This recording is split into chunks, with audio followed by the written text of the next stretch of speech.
Coming up, President Trump's latest mission, oust Kansas City Congressman Emanuel Cleaver. But how? We have more on the White House push to close down the USDA and ship thousands of jobs to Kansas City. 2 years from today, we'll be swearing in a new Kansas City mayor. This week, the first candidate steps forward. And it's a week of tragedy as the community mourns a sheriff's deputy killed in the line of duty. And Kansas City makes national news in a fatal collapse of a Family Dollar store. And now we know the streetcar extension opening date. Now get ready for some big changes and tickets and fines. Those stories and the rest of the week's news straight ahead. Week in Review is made possible through the generous support of Dave and Jamie Cummings, Bob and Marlise Gorley, the Courtney S. Turner Charitable Trust, John H. Mize, and Bank of America N.A. co-trustees. The Francis Family Foundation through the discretionary fund of David and Janice Francis. And by viewers like you. Thank you. Hello and welcome. I'm Nick Haynes. Glad to have you with us on our weekly journey through the Metro's most impactful, confusing and downright head-scratching local news stories. Hopping on board the Week in Review bus with us this week from the primetime anchor desk at KMBC 9 News, Chris Ketz. This is my first time on the news set. Love what you've done with the place. Thank you. Thank you, Chris. Makes a huge difference. Former Star reporter and editorial writer Dave Helling is with us from KCUR News. Local government reporter Savannah Hawley-Bates. And at the helm of our Metro's newest newspaper, Next Page KC, Eric Wesson. Now, this week, Donald Trump has a new mission. To oust Emanuel Cleaver, the president is urging Missouri Republicans to redraw the state's political maps to squeeze out Kansas City's Democratic congressman. It's part of a newly outlined strategy to keep control of Congress in 2026. Among the tactics being considered is the calling of a special Missouri legislative session to rewrite the boundaries of the state's congressional districts. How seriously, though, should we take this latest push by the president, Savannah?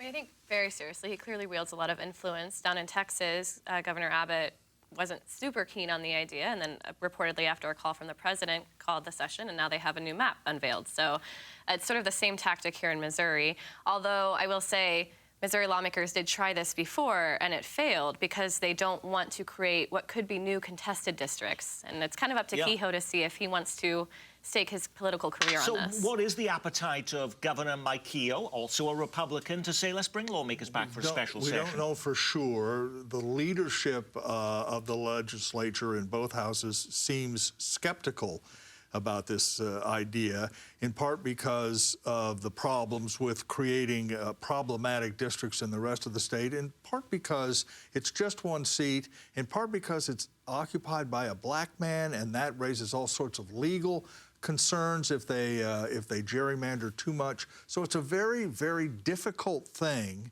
for not a great return. In Texas, 5 seats might be at stake. In California, if the Democrats do it, 9 seats.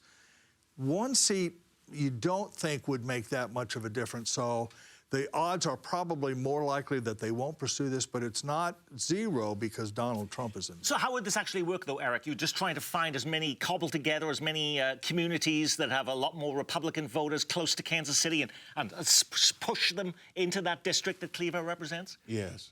That would be the ultimate goal if they were to do it that way. But, you know, generally speaking, I think Representative Cleaver brings a lot of money to Kansas City. I think people on both sides of the aisle like him as a person. Now, whether they would succumb to President Trump's wishes and wants, but I think he's pretty safe in being in that seat. Now, these kinds of efforts, though, can backfire. Isn't it true on the Kansas side, they tried to squeeze out Sharice Davids? They tried to take half of the county away from her, and it still didn't work. And she still won by a huge amount. She still won by a big number. I think, you know, my sense, the leadership in the legislature, their reaction is lukewarm at best. And I think the fascinating question here is, how can Governor Mike Kehoe, how can a Republican-dominated legislature say no to this president? And if you do, what's the cost on the backside? And apparently the White House was calling individual lawmakers. This is not just an academic, philosophical the Hatch Act conversation. And there are already calls in Congress for an investigation I think a couple of things. First, it shows how much Trump believes the 2026 shows my age, 2026 elections will make a difference. If the Democrats take the House, it'll be 2 years of investigations and potential impeachment motions, that type of thing. So that's problematic. The other thing to keep in mind, Nick, is Missouri is already a 6-2 state. Right. And the state is actually 45% Democratic, roughly, maybe a little less, to 55% Republican. So the seats are already skewed to the Republican Party in the state of Missouri. To make it a 7-1 state really sticks out like a sore thumb, and again suggests some sort of legal intervention is possible. And you know, the last election, the presidential election, Representative Cleaver won it by 60% of the vote. And that means that he had Republicans voting for him. And when you look at places like Marshall, Missouri, and those places, they support him. One thing that I know is several years ago, there was an issue with the highway and the kids getting across the highway to get on the bus. He had a walkway built over the freeway for them to cross over to catch their school buses. And they've been in love with him ever since then. Well, but Cleaver is feeling also pressure from his own party this week, as not one but two Democratic candidates file against him, including activist and social media personality Hartzell Gray. We're accustomed to Cleaver facing mainly token Republican challengers. Isn't this a new and different challenge for Cleaver, Savannah? It's somewhat new, certainly different. He has faced about 6 challengers in the primary since he was first ran for the office in 2004. But like Eric said, he's been popular ever since in the vote, and he's defeated every primary challenger, especially as recently as 2022. This is sort of new in the fact that he has 2 challengers, Jordan Herrera and Hartzell Gray, and Hartzell Gray is a well-known name around Kansas City, so, you know, time will tell. You, though, were looking dismissive at it, say, oh, you don't believe that that poses any danger. He is 80 years old now. Oh, it doesn't matter. Those 2 names don't have the same political clout that he has. So I don't think that it's going to be much of a challenge. I think Eric's right in this particular case, but the idea that 80-year-old members of Congress, 80 and older, are facing some pressure from younger people is very real, not just here but across the country.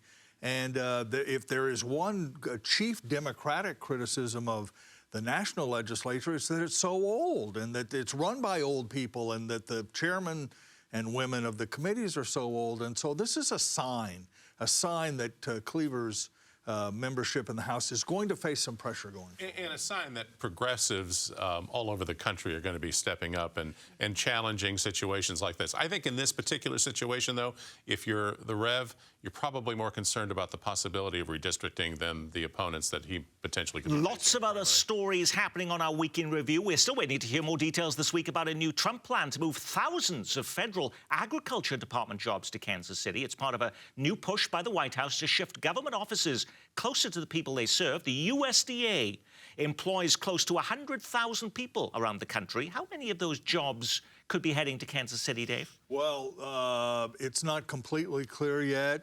5,000, 6,000, maybe. This was tried before, Nick, as you know. Yes. In the first Trump term, I think, in my recollection. Yeah, that's right. The first Trump, and it failed largely, or it didn't fail, but it did not achieve its goals in part because people didn't want to move here from Washington. They had families, kids in school, kids in sports, that type of thing. It isn't clear why this time will be different. It's more than Kansas City, of course, in this proposal. It's several different cities across the country, but it isn't clear that it will be a huge boon. How come, though, we're not hearing any sort of celebratory announcements from Mayor Quinton Lucas saying, thank you, President Trump, for the thousands of jobs you want to bring to Kansas City? Well, these aren't new jobs. These are moving jobs from D.C. to different field offices in Kansas City and other places around the country. There's one in Colorado. And again, it didn't really work last time. Many people just quit. And, you know, that's maybe also part of the motivation to move these jobs is to continue to reduce the workforce. The USDA has already lost 15,000 jobs under their restructuring and offering people those retirement bonuses that fork in the road. And so I think people are inherently skeptical about any new federal jobs coming under this Trump administration, especially what the motives are. Yeah, and didn't they do this with over in Kansas, and then Doge came in and eliminated all of those jobs? So you pack up your family, you move here for how long? 6 weeks, 6 months, maybe. And I think one of the things is it's so unclear as to what's going to happen as to why Mayor Quentin Lucas is not really excited about it. Well, funeral services are this week for a Wyandotte County Sheriff's deputy killed while responding to a domestic incident call. Elijah Ming was a 9-year veteran of the department. He was 34 years old. Now, just like any death is tragic and painful, but what, Chris, when it's a member of the law enforcement community, it gets an awful lot of more media attention. What catapulted this story to the front page and the top of every local newscast? I think part of it was the fact that this was a death that involved a domestic violence case, for one. This was a situation where a woman in a part of town living in a house was looking to move out and perhaps getting away from a partner. She called for help, and that help arrived in the form of Deputy Ming and a Kansas City, Kansas police officer. The man inside obviously saw what was going on and opened fire, an individual with a fairly long criminal history. So I think the circumstances there probably resonate with an awful lot of people. And I think to add to that, he was a nice guy. Yes. And everybody in the community knew him, respected him, and I think people were really shocked that it actually happened. Very strong ties. Yeah, he had KCK. really, yeah, he really did. And I know him from like covering several stories that he was involved in. He was a nice guy. He really was a sincerely nice guy. Now, Kansas City also hitting the headlines, the national headlines, in fact, this week amid another fatal tragedy. One person died and another suffered severe injuries after a Family Dollar store collapsed in Kansas City. It happened at 37th and Broadway. What's even more interesting about the story is that there were media reports that multiple complaints had been filed with the city codes enforcement department, complaining the building was not safe, was tilting dangerously to one side. But is that just speculation, Savannah, anecdotal reports, or did people really file those complaints officially? Well, a city inspector did visit the building just days before it collapsed and reported that they did notice some issues with the building. They didn't, the Family Dollar did not replace the structural beam that had been knocked down in a car crash 9 years ago. Okay. And so these issues have been persistent, but no action was taken after that city inspector came out. And multiple neighborhood community members continued to complain about it, not always with the city, though, sometimes with the Community Improvement District, which did not report it to the city. Now, weren't we supposed to be getting tough on these building codes? Cast your mind back 4 years ago this very month when nearly 100 people died when a condo building shockingly collapsed in the Miami suburb of Surfside. Remember that? It was a huge story. Mayor Quentin Lucas was heavily quoted in a New York Times story about the need for cities to now engage in more intense inspections of older buildings, and he would be demanding new rules, he said, and code enforcement in Kansas City. What we've seen recently in Miami, when you look at pictures of a building where there was rebar exposed, where there were concrete issues, it gives me cause for concern. I think it gives much of the rest of City Council cause for concern. I think all options are on the table to make sure that we keep people safe. And if we're seeing a failure in building codes in one part of the country, I think it's a sign that maybe there's more work we can do. Did that ever happen then, Chris? If you look at this particular case, the answer is no, because this is a property that people have been complaining about, as we've said, for an awfully long time. Nothing's been done about it. A city inspector there 2 days before saw the problem that people were seeing. And I think the question here, ultimately, after a city inspector saw what was happening 2 days before the collapse, why wasn't something done then? Sure. What did the city know, and when would be my question, and the answers will be very interesting. In that New York Times article I referenced with Quentin Lucas heavily quoted in it, there was another line that it said, "It's fair to say that code compliance and structural engineering rarely gets voters animated in the same way as crime or even street repaving." We have this sort of view that we've got all these inspectors running around town looking at restaurants, before look for problems, looking for these buildings that have problems, but that really isn't the case. We do not. And people just assume that buildings are routinely inspected, not just for structural integrity, but fire and whether fire escapes are blocked or whatever. That, inspections and code compliance are extraordinarily labor-intensive occupations. You can't just drive by and go, oh, look, that brick is out of place. You have to do some real work, and it takes real people. And with the pressure to reduce city staff and reduce code compliance efforts, it isn't a surprise that things like this happen, although, to be clear, the fact that complaints were filed should have raised red flags somewhere. But ultimately, but did you see the press release that the city put out, and it had this line? It said, ultimately, the responsibility for the structural integrity and safety of a building, quote, lies with its property owner and manager. That's what they do. And if you go down to court and you look at people with tickets for their gutters hanging off their houses, their yards not being cut properly, you would think that they were on top of it. But if you were driving down Broadway, you could visibly see that building leaning. And that was no accident. And if they went in there a few days before that and did an inspection and saw that, and then we have this collapse, that's on the city. Kansas City Mayor Quinton Lucas is marking a milestone this week. Today, he hits the midpoint of his final term. 2 years from today, Kansas City will be swearing in a new mayor. And the first candidate is about to make their big campaign announcement. City Councilwoman and Mayor Pro Tem Raina Park Shaw says she will make it official at a campaign kickoff and fundraising event on August 16th. Does that mean she's by default the front runner to be the next mayor of Kansas City, Eric? No. And I think this is her second or third announcement. I think this is really, I think I've written about it and I've seen it before. I think this is her formal fundraiser that's coming up. It's not really her first announcement of it. But no, it doesn't have her as a front runner. You know, I remember when Quinton Lucas first ran, when Sly James, you know, was term limited out, there were 11 candidates running for the job. In fact, when we were putting on a debate, we couldn't find enough podiums to make it all work. Are we going to see that sort of level of interest now that Quinton Lucas is term limited and will be on his way out? I don't think it'll be as hyper-competitive as it was when Lucas first won his mayoral seat, but Raina Park Shaw is certainly not the only council person who will be running for mayor. She might be the first to publicly announce. She might be the most public candidate so far, but there will be more. And developers have also been talking about running their own sort of outside candidate for this role as well. So it certainly will be competitive.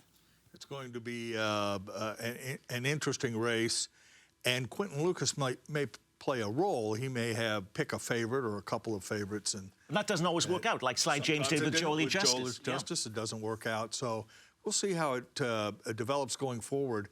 One of the reasons for the early announcements is fundraising and money. It takes a lot of money to run for mayor in Kansas City, not so much council offices, but for mayor. And so everyone involved is going to try and start the phones ringing as quickly as possible. And it's going to be interesting because a lot of the council members are terming out, but there are some other council members that are taking other seats. You have Crispin Rea, he's going to be running, and one of the city council people from up north is even going to resign their seat and go run for a state office as well. So it's going to be interesting. You might have an overwhelming majority of the council will all be new once this smoke clears on this thing. After more than 3 years of traffic snarls and torn-up roads, Kansas City's new streetcar extension is ready to roll. The new 3.5-mile route down to the Country Club Plaza and UMKC will officially open on Friday, October 24th. This week, though, city leaders joined streetcar officials along the Main Street extension to detail how its new transit-only lanes will work. Unlike on the existing route, streetcars will run in designated lanes